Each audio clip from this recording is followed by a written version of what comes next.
Welcome to Fertility Village. This is your weekly live talk show where community and support come together. With rotating hosts, expert guests, and meaningful conversations, we're here to guide you through the highs and the lows of infertility.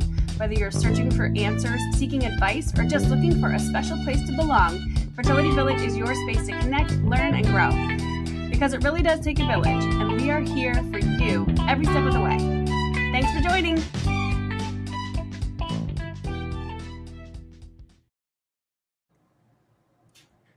Welcome back to Fertility Village Live. We're so glad you're here with us tonight. I'm Joy. And I'm Marissa, and we are so excited for this episode. Tonight, we're joined by someone we all know and love, and my personal friend, Baden Colt. She's a fierce advocate, a mom via surrogacy, founder of Not My Tummy, and the first surrogacy-specific grant in Canada. Thank you guys so much for having me. Sorry about that. Baden's story is one that so many in our community will relate to. We'll be talking about her personal journey, the power of social media, her business, and why we need more transparency and more funding in the fertility world. This one's going to be a real one, very empowering, probably a little bit emotional, so get your tea and your tissues and get comfy, and let's welcome Baden to Fertility Village Live. Baden, thank you so much for being here. Kick us off, share a little bit about your personal journey to parenthood, how surrogacy became a part of that story, talk about it all. Thank you for being here. Thank you guys so much for having me. I have been a part of this community quite actively for a number of years now, but passively since I was 14 years old, which was the first time that I ever was told that my fertility might not be what I expected it to be. I have epilepsy. It's one of the many things that leads people to an infertility diagnosis. I have a medication that I have to take to keep me safe and seizure-free. And unfortunately, that medication, while it accomplishes keeping me seizure-free, it does make pregnancy unsafe for both me and for a baby. And so it became apparent really early on that my path to parenthood would be undeniably through either surrogacy or adoption. And surrogacy is certainly the path that my husband and I wanted to start with.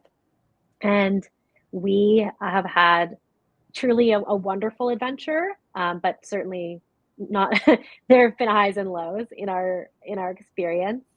We have a 2-year-old born through surrogacy. We are so grateful for the process, and I've been able to be a part of so many other people's journeys, whether as a friend or as a mentor in matching, which has been a real privilege. And last year, I was able to partner with Fertility Friends Foundation, which if any of you watching are not familiar with them and their work, I strongly urge you to look them up. They do grants twice per year across Canada to help people afford IVF and other fertility, care that they might need. These grants are incredibly important, but the one thing that I noticed that they and other organizations were missing was a surrogacy-specific grant. So we launched that last year, and recently gave out the first $10,000 grant to a single dad who is pursuing surrogacy, and I couldn't be more excited for him and his journey. Looking back, what are some of the most unexpected challenges or emotions that came up for you along the way? Well, I think like many people, I went into the journey of using, fertility help a little naive. I thought, especially as somebody who was not turning to IVF after recurrent loss or, other complications, like I never tried to get pregnant myself. And so I went in very green thinking, well, I'm going to be a model patient. Everything's going to go to plan. I'll be zipping in and out of the fertility clinic. They won't even bother to get to know me because why would they have to? That was something that I was threw me for a loop. I think you often learn a lot about your body and your mind going through fertility treatment. It wasn't until after my first round of IVF that I learned I have PCOS. That was a real shocker for me. But I'm grateful in a way that I've learned to be more in tune with my body. I've also, I think, expanded my empathy for others in this, because on my worst days, I learned everybody is going through something that they're not necessarily telling you. And I think I don't like to say there's a gift in the infertility experience, but it certainly deepens your ability to be compassionate with others. And how did you manage the emotional roller coaster of each stage of your fertility journey? Whew. Well, I bought a puppy. That certainly helped. I don't know that that's necessarily the solution for everyone. But no, I think one of the big things I did was I relied on good communication with my husband, but also with reaching out to other people. Marissa alluded that when we were going into this at the beginning, we are friends from before this live, and it was truly through mostly Instagram where I was reaching out to people through direct messages who had stories that had overlap with what I was going through. And it would be a cold message to someone saying, hey, hope all is well. Mm-hmm. I can imagine that you're going through it if you ever need to talk. And so many of those messages were answered by really kind people who also just needed someone to talk to. And so the power of community means a great deal. Yeah, we know that for sure. We know that that's a big, big piece. And I think Baden and I are very, very set on telling everybody, just make like a Finsta, make a fake Instagram, or just come on and talk to us and message us, and you will find a community ready to embrace you and take you on, and just like walk you through what it'll be like. Or even like if you're having a hard day and you don't know who to turn to and you don't know anybody who's going through infertility, there's people online that are, and so you might find it weird, but just come and talk to us and we'll be happy to chat. That's how we met. That's how Baden and I met. So, okay, going back to the questions.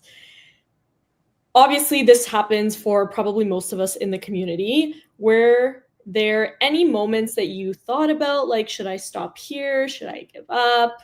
And if so, what helped you going? What helped you get through your journey in those really, really tough moments? And I know you've had a bunch. Yeah, I think everybody goes through those moments where they think, is this going to happen for me? So far, I have not reached a moment where I truly felt like, is this the end? And I'm grateful for that. I've had the momentum and the supports from others to keep it going. Mm-hmm.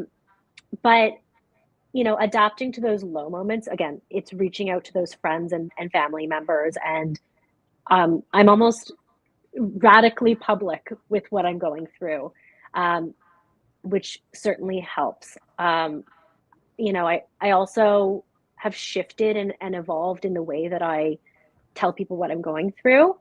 Initially, it was extremely private. Then it was telling everybody everything. Now I'm quite public, but I build in a little bit of a time delay, not just online, but with the people in my life. Marissa, I see you. I think there's a lot of help in that because, if you tell someone I'm going through IVF and I'm expecting my embryos to be ready by X date, or I'm expecting my pre-implantation genetic testing, sorry, that's a mouthful, to be ready by a certain date. As soon as that date comes up, everyone's going to pester you.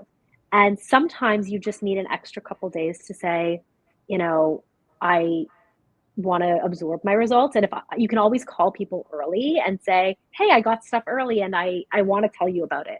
But if you're not ready to talk, that extra time, I think is like a mental health tool to get through it all. Yeah, because you never know, right? You may expect good results and get the results you weren't hoping for, or you may have the lowest and worst expectations and get good results, and you want to process that with yourself, by yourself, maybe with a partner, maybe with a parent. Like, And it gives you a buffer.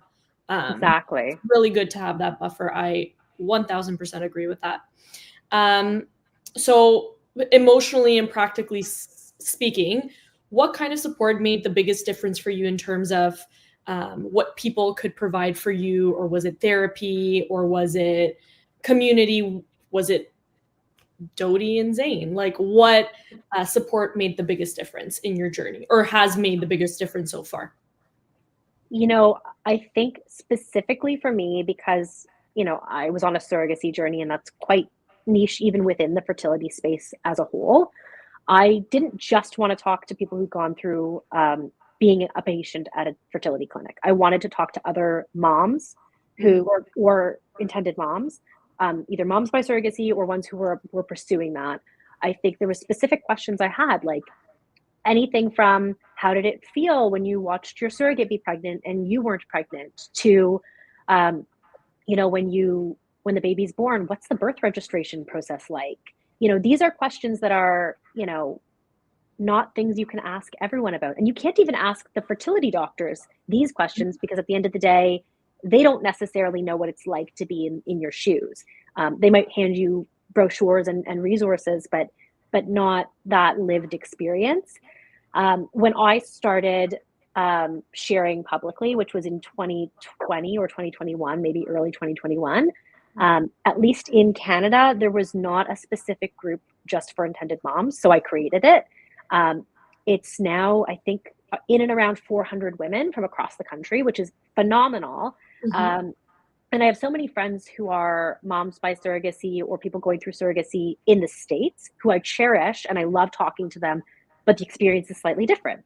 Or I have many friends who are, you know, gay dads or, you know, single dads by choice through surrogacy. But again, the experience is different. So it was seeking out, you know, realizing I needed my girl gang of people with that shared experience, seeing that it didn't exist, or at least it didn't exist in a way that was like free and accessible, and then just creating it. And Marissa, you've been a big part of that. And there's been a number of people who've really taken the reins in mentoring others. And I've learned from so many other people.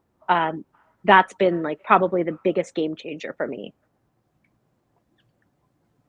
Okay, we're going to shift gears and talk about embryos. You've been so open about the embryo creation process. What's something you wish more people understood about it? Well, the short answer is that you cannot compare your numbers or your initial numbers to somebody else's.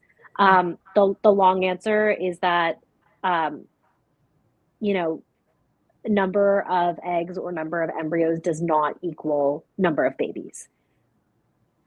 I think to get more specific, obviously I couldn't carry because of my epilepsy, but I also have a hereditary condition, a BRCA mutation, so increased risk of cancer.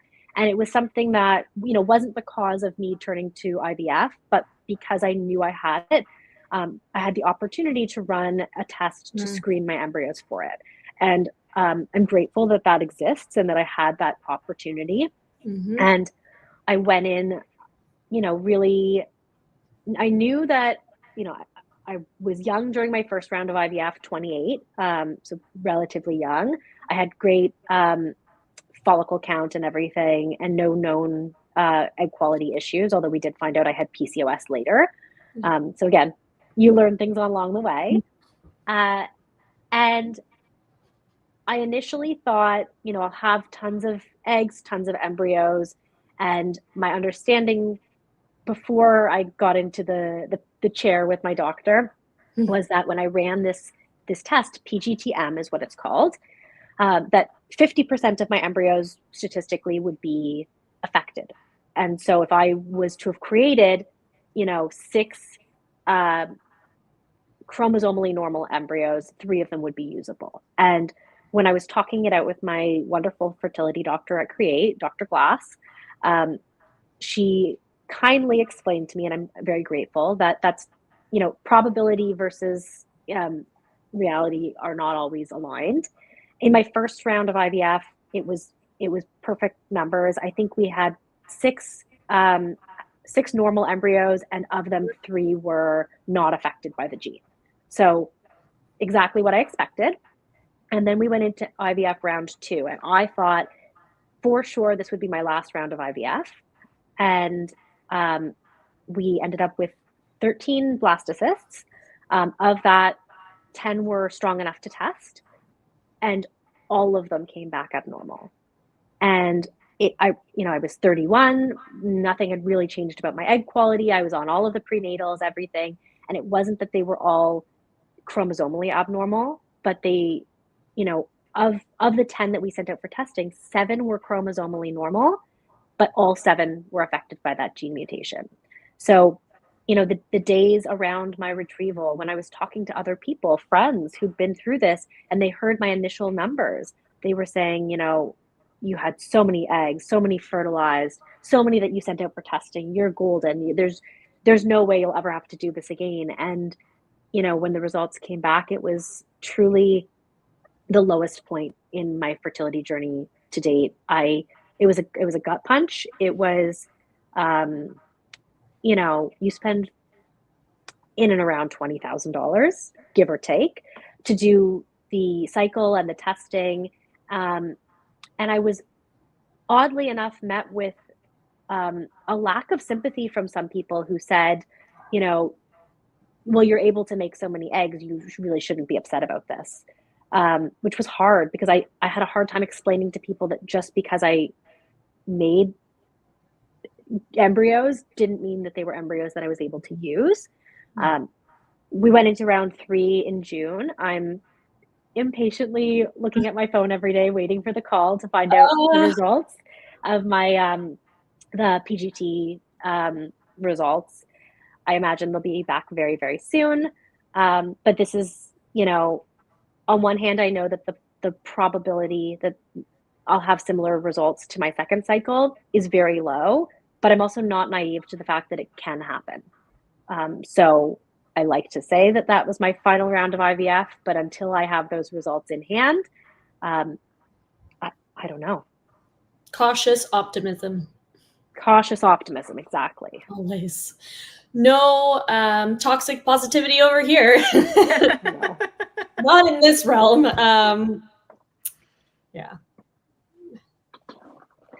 Yeah, it's you learn a lot, unfortunately, by being kind of beaten down by bad results. Yeah. I never thought I would be the person to be in that position where I would have 13 embryos that we ended up with at the end of the cycle, only to have 0. I genuinely didn't think that there was a world in which that could happen to anyone, let alone myself. But what was your experience with the PGTA and then having to do PGTM and making decisions? Like, how did that go? Is it just for people that don't know anything about PGTM, because PGTA is usually the one that's done for anybody that decides to do testing, and PGTM is just done if you have a specific genetic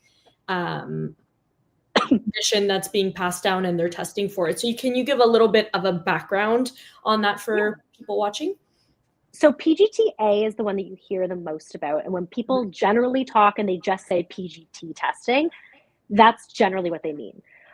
That one, some doctors are, recommending that everybody does it. Others are really only recommending it for patients who have known egg or sperm quality issues or are a little bit older. Certainly, as if you're young and you don't have these issues identified, it's not always something that you're steered to do. My understanding is I don't think you can do PGTM without doing PGTA. So it's one of those things that you just, if you're testing for something hereditary, you're testing for it all. I was screening for a BRCA mutation, but there are plenty of things that you can screen for. Really, when you do genetic panels with a fertility clinic, which most people will end up doing at some point, anything they're finding on there is something that they can screen out. And it's up to you, your partner, if you have one, and maybe your doctor to decide, given the results of those tests, whether you would move forward or not with embryos that are affected by any number of different things. Typically, you're screening for things with PGTA that are, could this embryo not just take, but is it even compatible with a live birth? And if it's compatible with a live birth, are we looking at, lifelong conditions that are going to be really negatively impacted? Yeah. And again, these are conversations that I think are so deeply personal to people. There are a lot of discrepancies on what people are willing to move forward with when they know things about their embryo. I certainly would be the last person to pass judgment on people making those decisions. With PGTM, it's the only people running those tests is if you have something flagged in your family history. It's one of the reasons I do think it's a wonderful idea when you're starting at a fertility clinic to insist on a genetic panel. I knew I had my hereditary condition well before going to the fertility clinic, but a lot of people learn, just like I learned that I had PCOS, people learn things about their bodies and their families all through this process. So, wins and losses. Yeah, I learned I had PCOS doing fertility treatments too. It's, you discover fun things along the way, like we always want new things. Anyways, if somebody's struggling with disappointing embryo results, what's something you'd say to them? Ooh, that it's okay to be disappointed. And it's also, even if it's not a quote unquote disappointing result, there are people who could get back 10 normal embryos and that's a disappointing result to them. 0 embryos, 10 embryos, 100 embryos, it's all relative. I think having open dialogue with your partner, if you have one, is good. And if you don't have a partner, with your support system, avoiding the toxic positivity. Sometimes it's just you need to feel the grief. I had a whole lot of crying in my car after my second round of IVF. I personally, and I don't know if other people do this, so Marissa and Joy, you'll have to tell me if you've done this before. Whenever I get a bad result or something that goes wrong, I find a song that makes me want to cry and I attach it to that moment. I cry it out for like a good day or two, and then I never listen to that song again. I just discard it. Oh, that's a good one. Yeah, it's like writing a letter to someone and then burning it and not sending it. That's a good one. I've never tried that. No, I think Dom's watching today and he'll agree with this. I just go shopping. I just buy myself a treat. That works. Purchases make me happy. Yeah, the treats help. No, I associate a song as my like cry it out song. And I allow myself the grief. I allow myself the association, cold shower, car cry, comfort food. Crispy Diet Coke. Yes. Yeah. And I give myself again, not that you can necessarily put a deadline on grief, but I try when I'm going through rough points to say, I'm going to really feel it heavy for a day or 2 days or a week. And then I'm going to force myself to not fake it till you make it, but to say, okay, and now what's next? It doesn't make the grief go away, but it does help you to have a plan, or it at least has helped me to say, okay, we have to keep moving. I've been there. I've ruined a couple songs for myself, but I'm hoping I'm not going to ruin any more songs for myself as we move forward. I don't need a song to make myself cry. I think if something traumatic happens, I feel like very intensely, but similarly to yourself, I think I feel very intensely for 1 or 2 days, allow myself to feel my feelings, and then I come out with like a plan A, B, and C, because I tend to try to solve problems by nature, and then I just kind of try to move on, put it behind me, and it's kind of not really forgotten, but stored away. I don't know if that's healthy, but stored away. Yeah, you know what? I think for every 3 people that you ask this question to of like, how do you deal with this grief? You're going to get 5 answers at least. And that's good. And I think it's just about finding not that what works for you, it's all going to be terrible, but it's about finding what you can live with and how do you just continue to soldier on? Because I really do believe that there's light at the end of the tunnel for everyone in some way or another. It's just about finding how it resonates for you and your partner. Yeah, that's good. Good advice. Okay, we're going to segue into a little bit of a different topic because I do want to get to funding because I think that's so important. And in a few weeks or in a little while, we're going to have Zane on as well. So Zane can talk a little bit more about funding. But of course, as we know, just like me, you turned your lived experience into something that helps others, which is fantastic. And Not My Tummy is such a powerful brand and message. And like when you hear Not My Tummy, if you're in the community, you know what that means. So just give us a little bit about how it all came to be. Yeah, so I am very fortunate that I get to help people every single day who are on journeys similar to mine and are looking to tell their story comfortably within the boundaries that they feel work for them and their family, in order to hopefully match with a surrogate. Um, it's my dream. I I met my first surrogate on Instagram, right here on Instagram, because I shared a video. It was a goofy little video in my kitchen with my husband, and it caught her eye on someone's story, and she clicked into my profile and started scrolling, and then read my blog, and something clicked for her enough that I think it was like 23, 24 hours later, she reached out, and the chemistry was immediately there.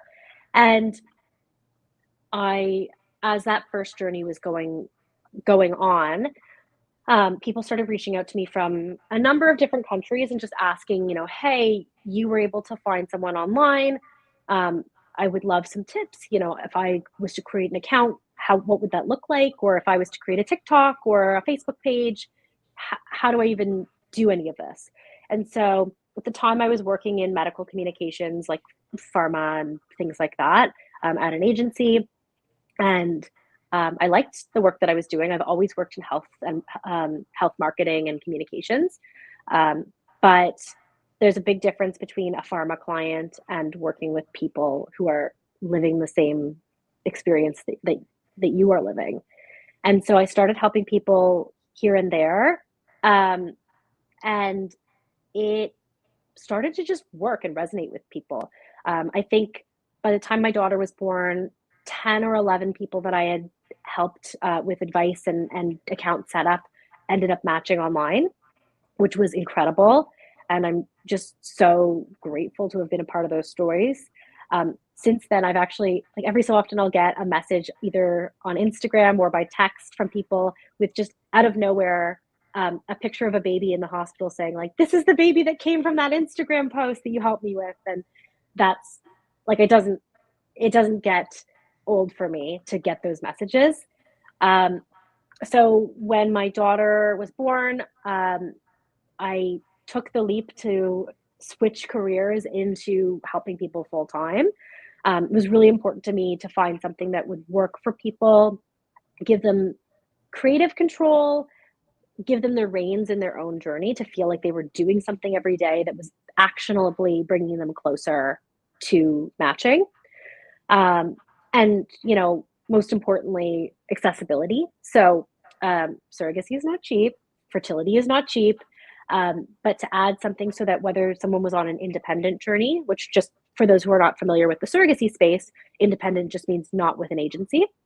So whether someone was on an independent journey and just wanted a little bit of support with matching, or they were working with an agency for that kind of support, but they wanted to just level up the storytelling, that this wasn't going to break the bank.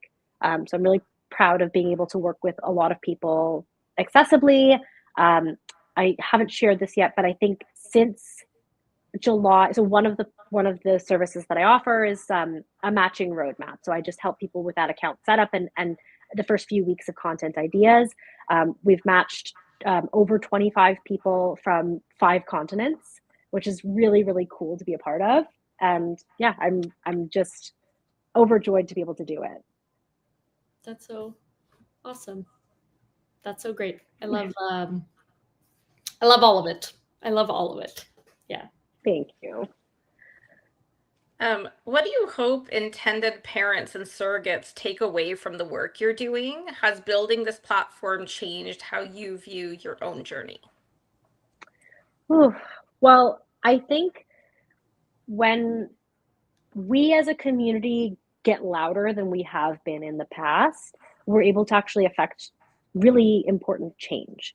Um, be that funding or be that policy that just supports parents once they've navigated the fertility piece and they finally get to their baby. Um, one of the things that I started on first was making parental leave accessible to parents by adoption and surrogacy, which it, traditionally wasn't. Um, Parental leave is kind of in two buckets, and this is the very short version. We could have a whole live about this, but Oh, it's divided into yes. two things. So it's maternity leave and it's parental leave. And most people just call it all maternity leave, but that's a sexist approach. We should not, because maternity leave is only for the person who gave birth. So when we talk about this, this issue, parents by adoption and surrogacy and kinship placement, if you're familiar with that term, we're only getting the parental leave bucket, but not getting that additional time. Mm-hmm. So we were losing out on about 15 weeks of job protection and 15 weeks of, EI benefits. And we took that to politicians from every party, and we said, this is an equity issue, and you should really want to help. And across all political aisles, there was a really wonderful groundswell of support. We've almost entirely made it happen. The policy has been changed. They haven't enacted it yet, so any day now. But that wouldn't have happened if, first of all, my husband and I didn't decide we were going to be loud about it and find this issue and want to change it. But we couldn't have done it alone. It was through having the community that was built online. Marissa, you were a part of echoing that. A number of other moms and dads by surrogacy and people who are on their journeys now wrote letters to their MPs, and they shared this to their story, and they shared it with their friends and their employers, and it was getting all of those people on side that made the difference. Yeah, no, that's awesome, and we're gonna get into this in a little bit, but yes, like, you guys have done so much work for advocating for the fertility community, and it doesn't go unnoticed because, of course, like, if you didn't do this, we wouldn't have the things that are coming to us coming.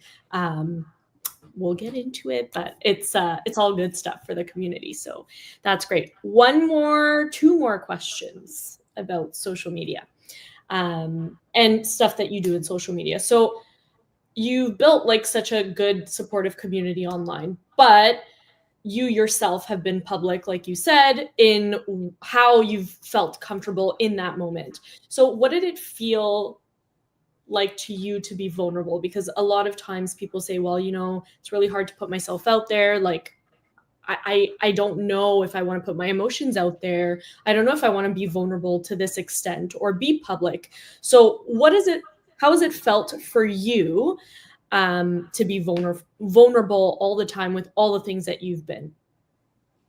At the beginning, I was not nearly as vulnerable as you put it. A lot of happy faces and fake it till you make it, and really putting the optimism first. And I do still think that that's true to my personality. So that's not, it's not disingenuous. However, I will say I learned to be more comfortable sharing the low points because of a lot of work telling myself and finally believing none of this is my fault. And I think that's probably the biggest hurdle to clear when you're deciding how much you want to put online. If you believe even a little bit, like, my circumstances are entirely my fault, you're never going to feel comfortable putting it out there, because you in that mindset be thinking, I'm inviting people to look at what I've done wrong. And I think specifically, and Marissa, and I'm sure as another mom by surrogacy, some of these feelings creep in, where even if you are so aware rationally that what led you to surrogacy was not your fault. This was external circumstances.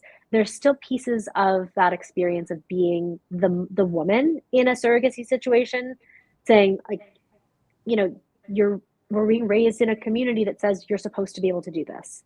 Yeah. And there's not even the continued, okay, we're going to do another round of IVF and maybe I can. There is no maybe I can. It's just you can't. And accepting that and realizing, you know, not just realizing that that's the end of the journey of you trying to get pregnant, but in the moments that you finally say, okay, I agree with what my partner's saying, I'm agreeing with what my doctor's saying and my friends are saying, this is not my fault, there is a weight that lifts. And for me, that was the big moment where I said, okay, like, I can share me crying in my car, because I know that even though I'm putting that out there, I didn't bring this upon myself. Yeah. That's really, that was the moment for me when I felt comfortable doing it. Yeah, that's a great way to look at it. Listen, any person that is born with the ability to carry would carry their baby in 100%. Like, none of us are doing surrogacy. Well, maybe in Hollywood, I don't know, but none of us are doing surrogacy because we want to do surrogacy. We want to pursue surrogacy. It's because it is one of probably the only options. And like that whole thing of, oh, well, just adopt, like, I would not be eligible for adoption, right? And so surrogacy is my only way to have a child. And yeah, it's not something to be ashamed of. It's a very valid way to bring your children here. And why not share if you can and if you feel comfortable, right? And you never know, sharing might bring you your perfect match. So yeah, and you never know, more to that point, what people have shared that has brought them to that point of finding their surrogate. I've heard the craziest different things that have drawn people together. With my first match, it was that we both really liked the Blue Jays and, liked to kind of go camping and things like that. And she noticed these things about us on our profile. I've worked with one couple who matched because their surrogate saw their breed of cat, and it was a particularly interesting breed of cat that was featured in one of their videos. I have seen people match because the intended parents shared a cookie recipe, and the surrogate was looking for a cookie recipe and ended up baking more than she initially intended. Pardon the pun. I think when we share ourselves online, it's not always just about sharing the videos of you doing the needles or, sharing waiting in the fertility clinic or results or, that sort of thing.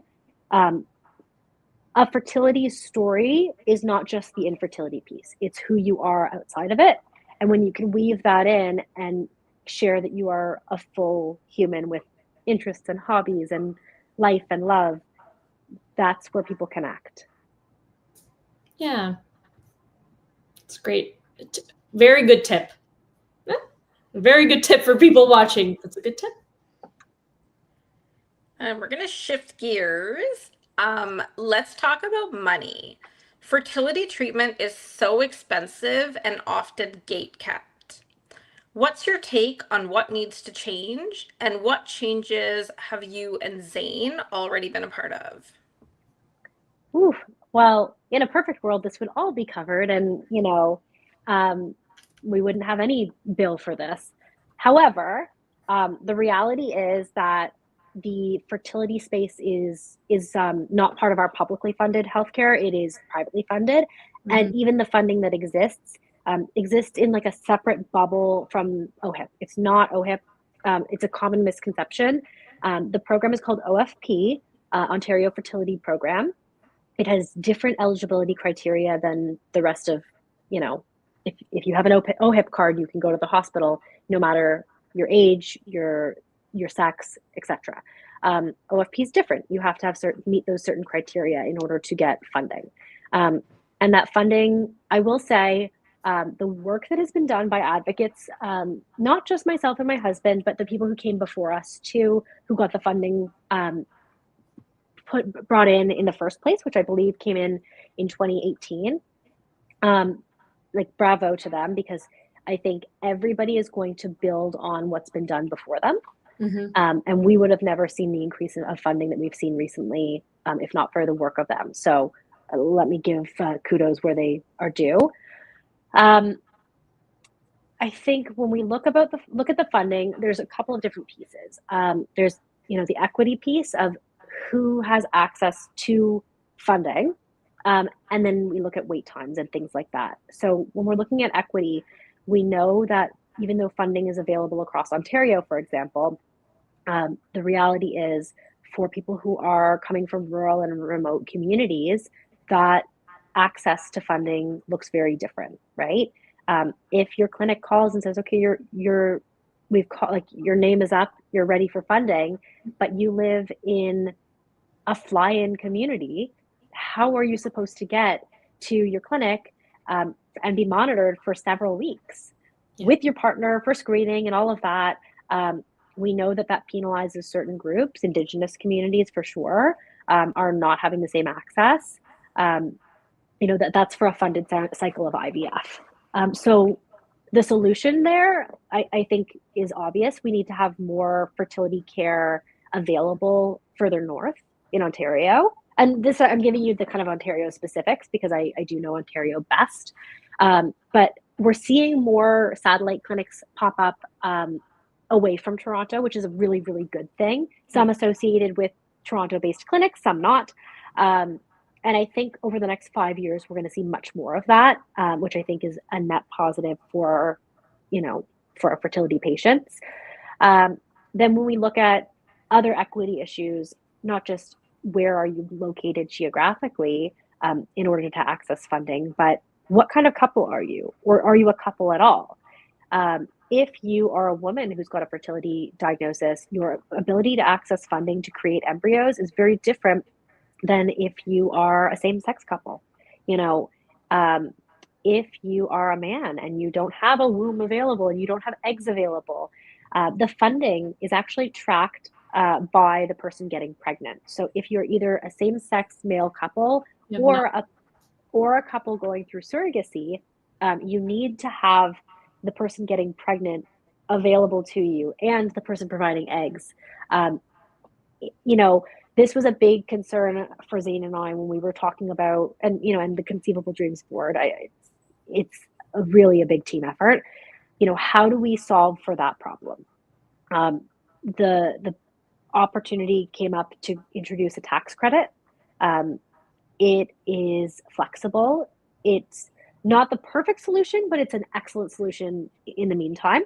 And it gives us a lot more to offer to people. So prior to January 1st of this year, a male same-sex couple wouldn't have access to a funded round of IVF the way that a straight couple would. But they also wouldn't get any tax rebates other than the federal health, tax deductions.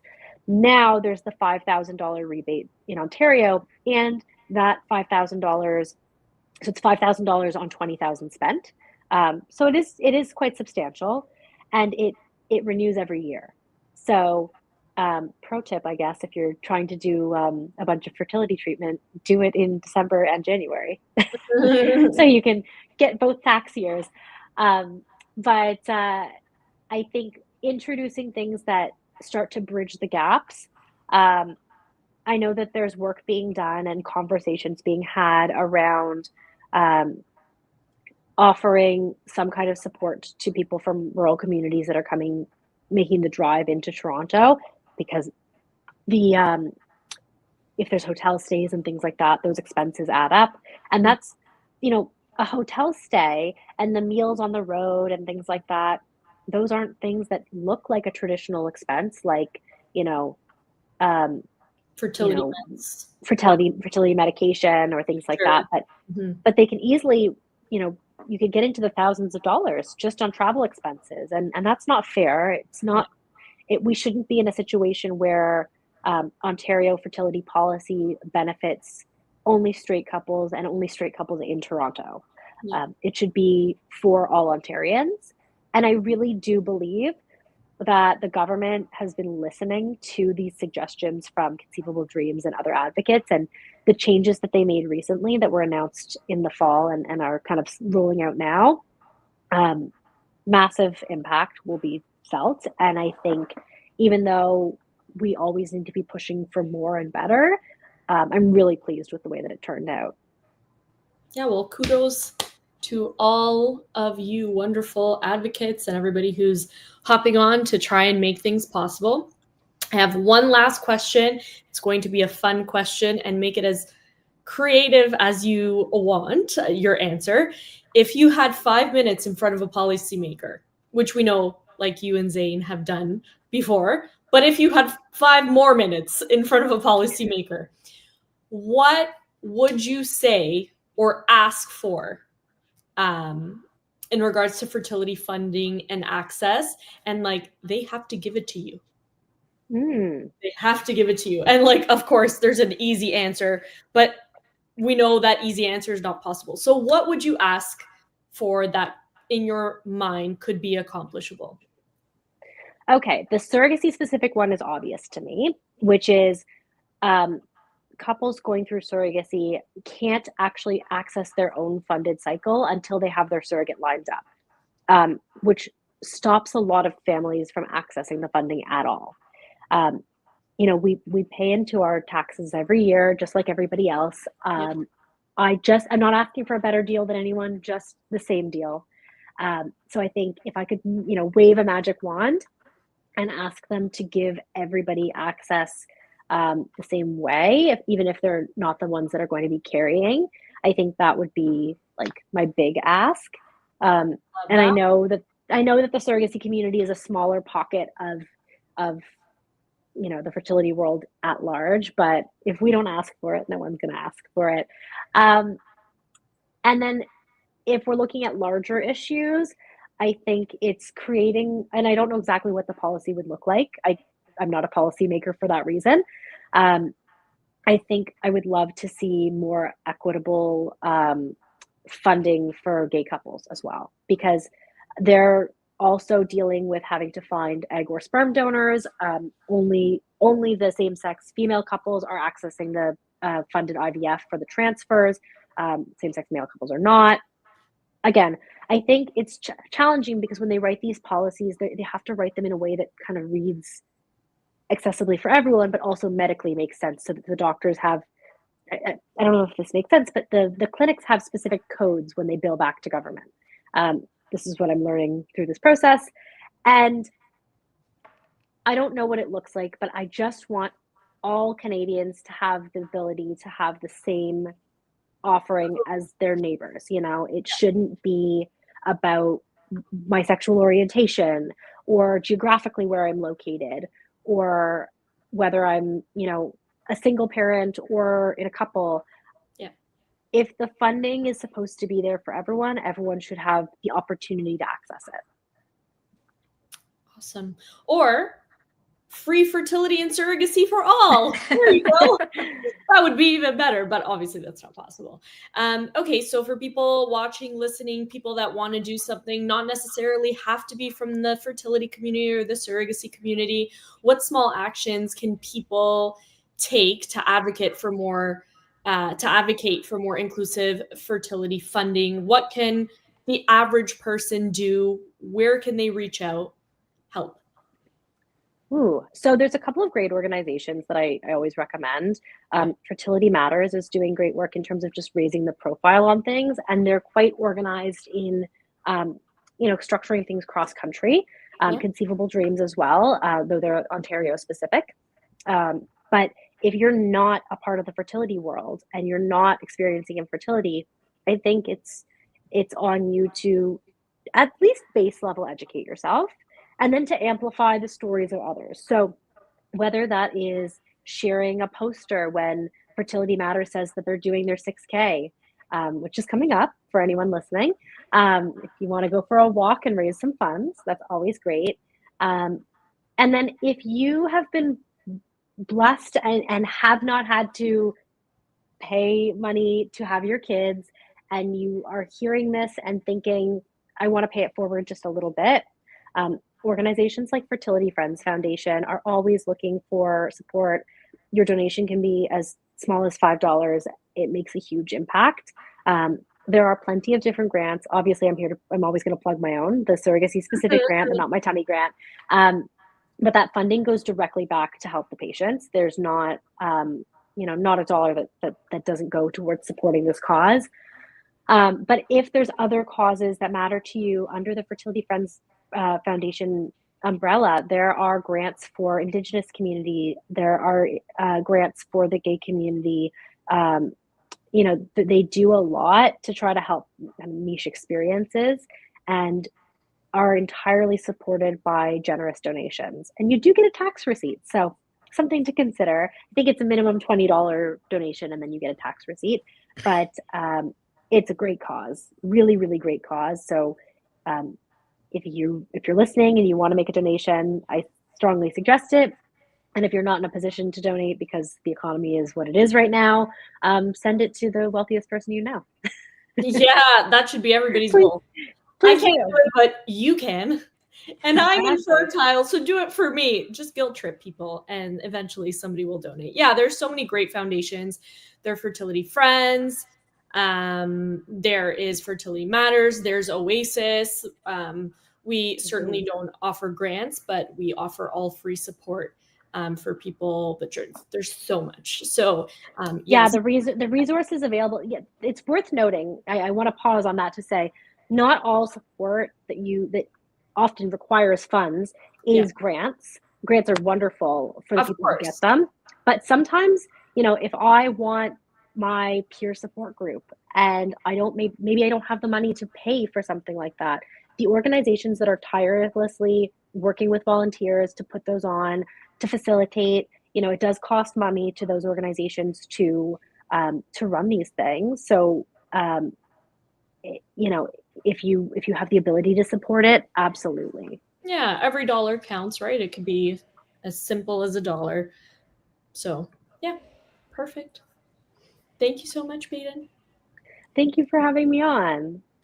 Baden, thank you so much for sharing your heart, your story, and your insights. You're such a light in this space, and we're so lucky to have you. What's something you want people in the thick of their journey to remember tonight? Community, that it's there. It's not as scary as you think to reach out to a stranger on the internet. Strangers on the internet, stranger danger. My parents would, from 20 years ago, would be horrified by all the people I've met at a coffee shop that I've never met in real person, or never met in real life before. Marissa, I'm trying to think about the first time I actually met you in real life. Do you remember? I think I came to your house. That's so scary. She's not scary, I promise. Your house. Yeah. I think I came to your house. Yeah. So, look, I will always say, with the caveat, have more than one conversation with someone before you invite them to your house. But a public way, so Yeah, here's my address. Come on over. Yeah. Station. But no, I would not have been able to navigate any of what I've gone through without supportive friends by my side. And I love my friends outside of the fertility world too. This is not to knock them. But they don't have the lived experience to be able to support in the same way that a friend who's been kicked like that before gets. So it's not weird, especially for someone with a public fertility account, to send them a message and say, hey, I saw your video, or I saw your photo or your Instagram story, and it really resonated with me. And, sending you love, sending you support, and you'll get those comments back, tenfold. And it's worth getting over the cringy feeling of reaching out to a stranger. Yeah. I 100% fully, wholeheartely agree with that. Baden, where can people find you and information on Not My Tummy? Plug. Go. Yeah. So I talk to most people on Instagram, so just at Not My Tummy. I also have a website, notmytummy.com. You can find me on TikTok, Not My Tummy, Facebook, Not My Tummy. It's Not My Tummy everywhere. Yeah. And then I'm always happy to talk anything from the surrogacy experience, IVF, all the way to if you want to get connected to organizations to become a volunteer or support in any way. I'm always happy to direct people, and whatever you might need along the journey, I'm so grateful to those who've come before me, and I want to pay it forward. Yeah, and we'll be linking all these details, the website, your Instagram, and all the goodies in the notes. So if you're not following Baden yet, go fix that now. And if you're listening to this later and need support on your own path, our DMs and inboxes are always open. And one more shameless plug, but it's not actually shameless. No, it is shameless. There's no shame here, because don't forget that our Oasis journals are still available for free on our website until September. There are these amazing, amazing journals that you can use while you're going through your journey. There's everything in it, from quotes to little agendas, to just things that you can do day to day to help you throughout your journey. So all of those are free until September. I believe after September, they'll be $10. So go get yours now. Why wouldn't you want one for free? Go, run, start the car. Anyways, see you next week for another episode of Fertility Village Live. Baden, thank you so much, and I'll text you later. Thank you.